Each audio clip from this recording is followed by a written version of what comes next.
Hello दोस्तों, कैसे हैं आप सभी। स्वागत है आपका मेरे एक और नए वीडियो पे। मेरा नाम संगीता है और मैं अलग अलग तरीके के टॉपिक, कुप्रथाएं, हमारे समाज की, धर्म की, उनको लेकर के आती हूँ, क्योंकि वो सारे जो टॉपिक हैं, कुप्रथाएं हैं, सोचने पे कहीं ना कहीं मजबूर करती हैं। तो आज का टॉपिक है महाकुंभ। जैसे कि जहाँ देखो कुंभ ही कुंभ की चर्चाएं हैं। ऐसा लगता है कि पूरी दुनिया में सिर्फ और सिर्फ कुंभ ही चल रहा है, बाकी और कुछ नहीं चल रहा है। तो चलिए, अभी मैंने इससे पहले भी इस पे वीडियो बनाया था।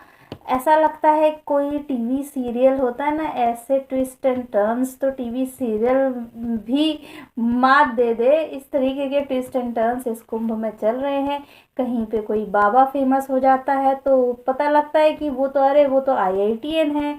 और कोई माला बेचने वाली लड़की वहाँ पे फेमस हो जा रही है अपनी खूबसूरती के चलते।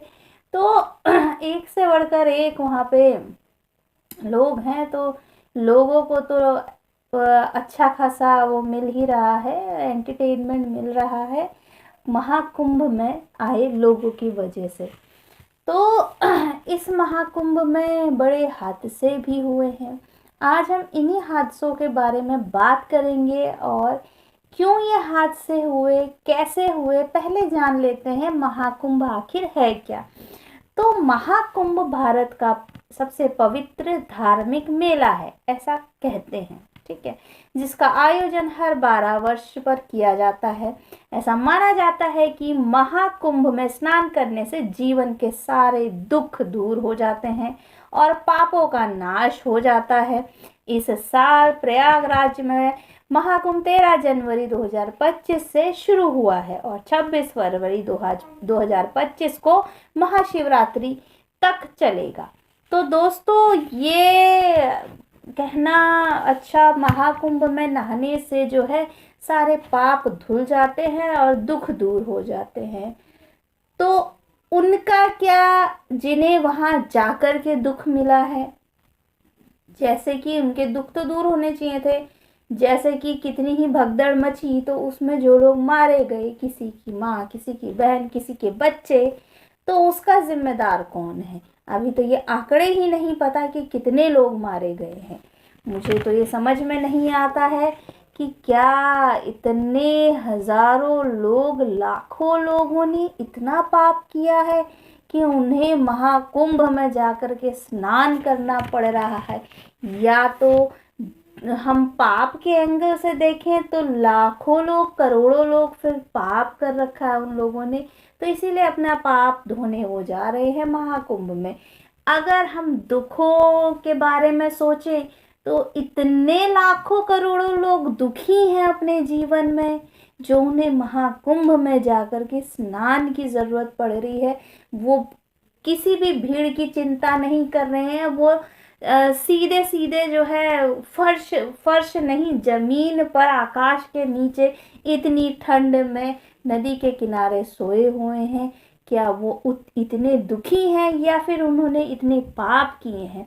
मेरी समझ से तो बाहर है, क्योंकि पाप वाली थ्योरी तो मुझे समझ में नहीं आती है कि जब आप स्नान करते हैं तो वो पानी तो आपके शरीर को धो रहा है, और शरीर पाप नहीं करता है, पाप करते हैं विचार। विचारों के बस में होता है हमारा शरीर, ठीक है।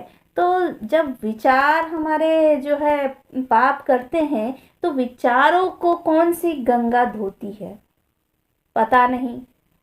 अगर दुखों की बात करें तो नहाने से कहीं पर जाकर के अगर दुख दूर हो जाए तो फिर इंसान को फिर स्वर्ग की, सुख की चाह ही क्यों है। वो इतना, उसे क्यों वो परेशान है, और क्या नहाने से वहाँ परेशानी दूर हो जाएगी। नहीं होगी। जो कर्म आपने करे हैं ना, जो बीज आपने बोए हैं, वो फसल तो आपको काटनी ही पड़ेगी। चाहे आप कितने ही गंगा स्नान कर लीजिए, चाहे आप कितने ही चारों धाम कर लीजिए, जो बीज आपने बोए हैं उसके फल आपको ही काटने हैं, किसी और को नहीं, क्योंकि बीज आपने बोया है। तो अब कथा के हिसाब से महाकुंभ का क्या मतलब लॉजिक है, क्योंकि इतिहास तो नहीं इसे मैं मानूंगी, तो माइथोलॉजी का हिस्सा है। कथा है, धार्मिक कथा है। कथा यानी कि कहानियाँ। कहानियाँ और हिस्ट्री दोनों अलग अलग चीज़ है। मुझे तो यही लगता है। अब अगर किसी और को कुछ और लगता है तो वो अपनी राय रख सकते हैं।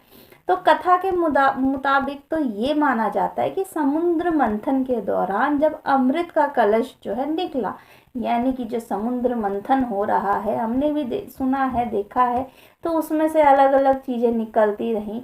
लक्ष्मी जी भी उसी में से निकली, तो उसी में से जो है अमृत का घड़ा भी निकला।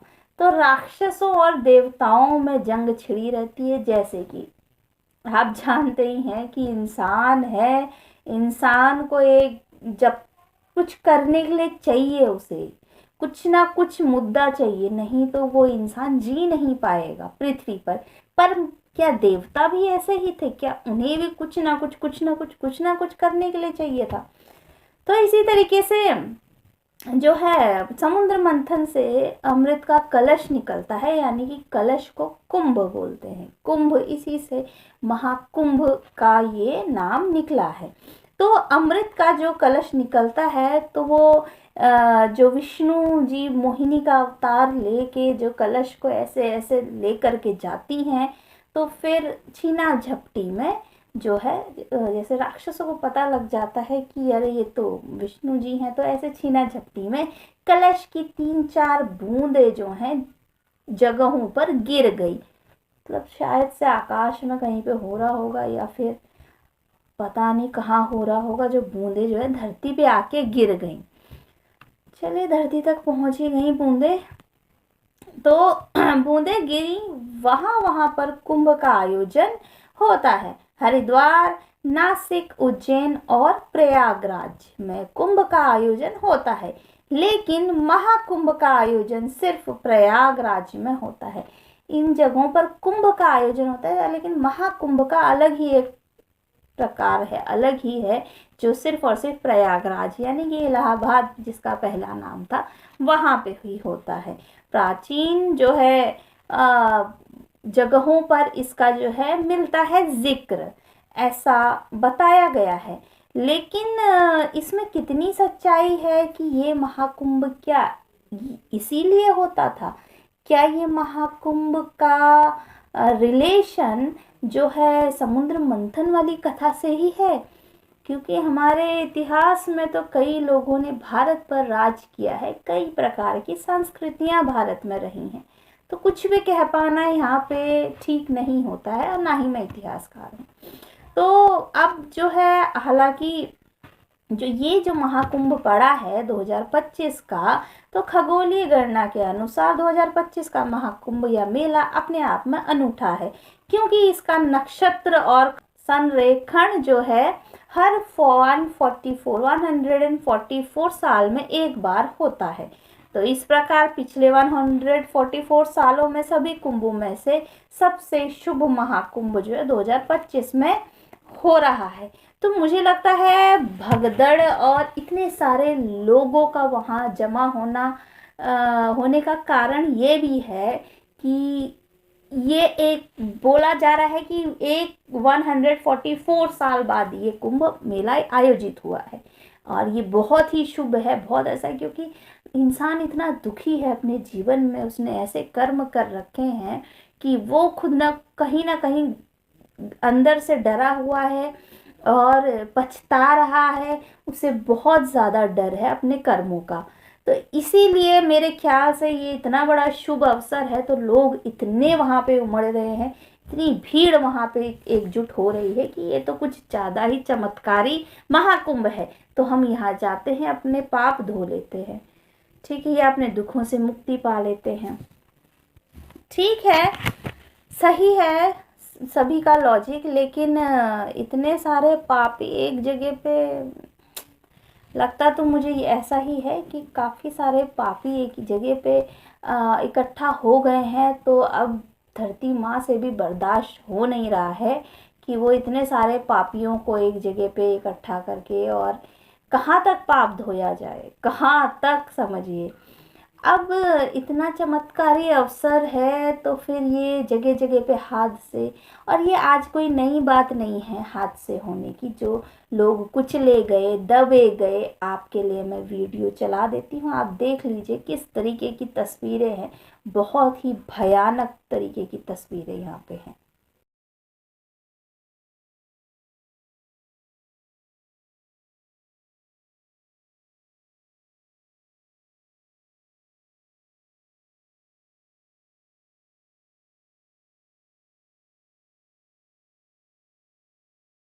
क्यों रो रहे, क्या हुआ? 3 लोग क्या हुआ? गिर गए भीड़ में, ऊपर से लोग। ऊपर से उनके चढ़ गए तो क्या हुआ? मतलब कोई 20 आदमी गिर गया उसका ऊपर। उसका डायबिटीज है, डायबिटीज नील हो गया, हाई प्रेशर भी है। कैसे कुंभ में दूसरे अमृत स्नान पर्व मौनी अमावस्या को लेकर लगातार श्रद्धालुओं की भीड़ जुट रही है। देश के कोने कोने से लोग प्रयागराज पहुंच रहे हैं। इस बीच खबर आई है कि संगम। तो दोस्तों, श्रद्धालुओं की भारी भीड़ के कारण हुआ हादसा, तो भीड़ के कारण हादसा तो होगा ही, ये तो ऑब्वियस सी बात है। जब भीड़, सभी को पता है महाकुंभ है, और या जो भी कह लो पाप धोने आएंगे, तो उनके लिए इंतजाम तो करना चाहिए। तो उन्हें बताया जाता है कि मौनी अमावस्या को गंगा स्नान के लिए करोड़ों श्रद्धालु संगम तट पर उमड़े थे। इसी दौरान भीड़ के अत्यधिक दबाव के कारण अफरा तफरी मच गई और भगदड़ जैसी स्थिति बन गई। उन्होंने बताया कि घायलों को तुरंत नजदीकी अस्पताल में भर्ती कराया गया है और प्रशासन स्थिति पर नजर बनाए हुए है। घटना के कारणों की जांच के आदेश दे दिए गए हैं। तो घटना की जांच, अब कैसे कहेंगे, क्या जांच इसमें हो सकती है? ये तो लापरवाही है। अब प्रशासन को इस पे ध्यान देना चाहिए, क्योंकि इतनी भारी संख्या में जब लोग कहीं पे इकट्ठा होते हैं तो आपको हर तरीके से सोचना चाहिए कि अगर ऐसा हुआ तो क्या होगा, वैसा हुआ तो क्या होगा। क्योंकि लोग हैं, वो गए हैं अपने जीवन से दुखी परेशान होकर के, एक उम्मीद लेकर के। तो भीड़ के भारी दबाव के कारण जो है बैरिकेड टूट गई, जिससे भगदड़ मच गई।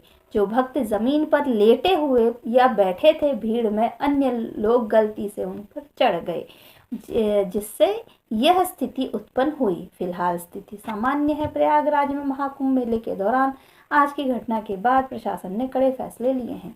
तो प्रशासन तो तभी जागता है जब, मेरे ख्याल से, कुछ ना कुछ गलत जब तक नहीं होता है। तो वो लोग वहाँ पे सो रहे थे क्या? प्रयागराज में श्रद्धालुओं के सोने के लिए भी कोई जगह नहीं है कि जहाँ पे वो सो सकें और वहाँ वो रह सकें? इतनी भीड़ बेकाबू हो गई। तो अब कहीं कहीं बाबा लोग आकर के बोल रहे हैं जो प्रयागराज में मरे वो उन्हें स्वर्ग की प्राप्ति, उन्हें मोक्ष मिल गया। अरे भाई, अगर किसी को ये पता हो ना, अगर आप ये जैसे कोरोना वायरस आया था, लोगों ने अपने माँ बाप को कंधा तक नहीं दिया, अपने माँ बाप को छूने से वो डर गए।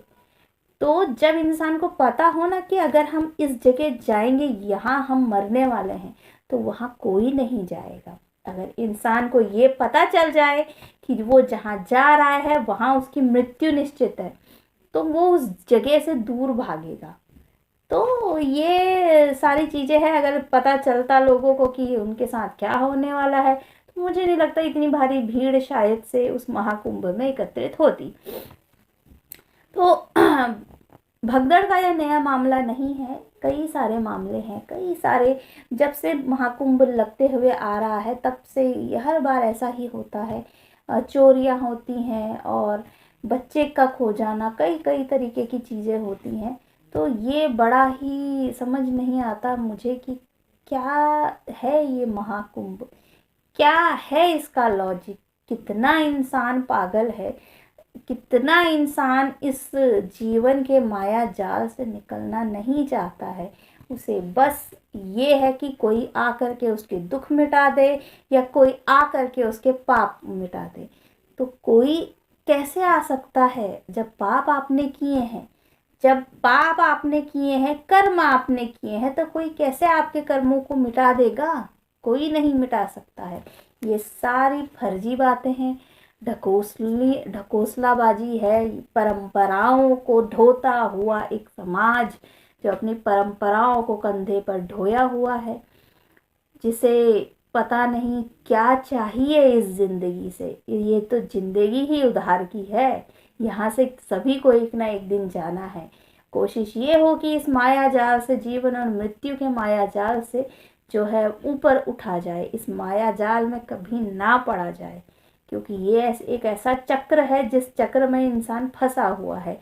इस चक्र में आपको नहीं फंसना है तो कर्म अच्छे करिए, ताकि आप, पता नहीं क्या है क्या नहीं है, मुझे भी नहीं पता है।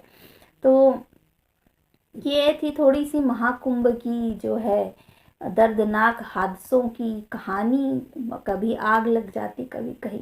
इतना चमत्कारी अगर महाकुंभ है तो ये हादसे क्यों ये हादसे हो रहे हैं? क्या ये चमत्कारी समय इन हादसों को नहीं रोक सका? ये महाकुंभ जो है स्नान इतना पवित्र है या फिर इतना ही महाकाल है, जो लोगों का काल वहाँ पे बैठा हुआ था कि हाँ आइए, आज आपका समय अब समाप्त होता है, इस ये बोलने के लिए। तो चलिए, जैसा जिसके साथ होना हो वो तो हो ही जाता है। खैर, इस बहस में नहीं पड़ना चाहिए। तो आप लोगों को क्यों इतनी परेशानी है अपने घरों में से जा करके महाकुंभ में स्नान करने की, कि आपके साथ कब क्या हो जाए कोई नहीं बता सकता है। तो अपने घरों में रहिए और अपने घरों में ही स्नान कीजिए। अपने मन में भगवान को बसाइए, अपना मन साफ रखिए, आपको वैसे ही मोक्ष की प्राप्ति हो जाएगी। और दुआ करें कि इस जीवन के चक्र से आपको मुक्ति मिल जाए, जीवन और मृत्यु के चक्र से मुक्ति मिले, ना कि आप फिर पुनर्जन्म ले करके अपने कर्मों का हिसाब देने के लिए फिर से आपको आना पड़े। तो अपने जीवन की मुक्ति की कामना करें, मन में भगवान को बसाएं, घर में स्नान करिए, वही महाकुंभ है, वही गंगा है, वही हरिद्वार है। बाकी तो जिसे बात समझ आती है बहुत बहुत धन्यवाद, और जिसे नहीं आती है कोई बात नहीं, अपनी अपनी समझ से इंसान आगे चलता है। तो मिलते हैं आपसे अगली नई वीडियो में। वीडियो कैसी लगी कमेंट करके ज़रूर बताइएगा। मेरे चैनल पे नए हैं तो चैनल को सब्सक्राइब करिए, शेयर करिए अपने दोस्तों के साथ जो कुंभ जाने वाले हैं।